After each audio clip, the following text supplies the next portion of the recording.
Milton Ochieng. Kweth mar Azimio One Kenya Alliance obago romo mar galamoro e boma ma Kisii kama gimedo kwedo piny owacho mar William Ruto. Romo no motelie kod ogai mar Azimio kwedo sirikal kuom rem jiwo ochumi ma pachoka.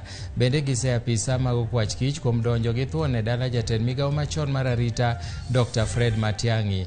E romo no Odinga oyango jok mabiro jiwo chenro mag Azimio ma bende odendo kaka jeshi la Azimio. Gie thuolo ni moluor gavana ma Kisii Simba Arati e maloso e thuolo ni.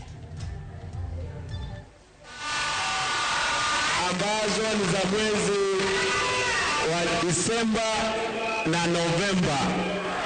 Ndiposa mtusaidie katika mambo ya kushughulikia masuala ya health ama afya katika vijiji zetu. Na niko na hao wafanyakazi karibu 3,000.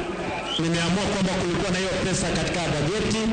Hao kina mama na wazee ambao hawana kitu wanasaidia kule ugonjwa kule mashinani.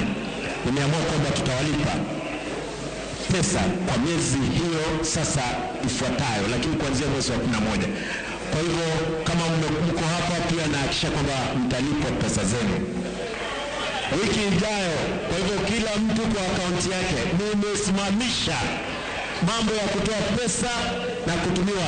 Kila pesa ya Kisii lazima ipitie procurement, voucher lazima ipatikane, na lazima mimi mwenyewe nione ni kazi gani imefanyika. Kuna biashara nyingine. Mnikubalie nilete apology ya mheshimiwa wa Bonchari, mheshimiwa Onchoke. Alikuwa kwe hapa, wako pamoja katika kamiti moja ya budget na mheshimiwa Kibagendi. Watakoya Watakoya sijui kama kuna apology yake, kama iko nitaileta. Baba anasema Watakoya alituma apology yake.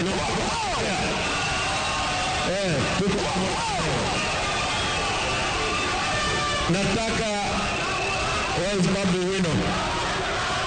Babu tuliongea na yeye jana, aliniambia pia alikuwa kuja, sijui kwa nini hajafika.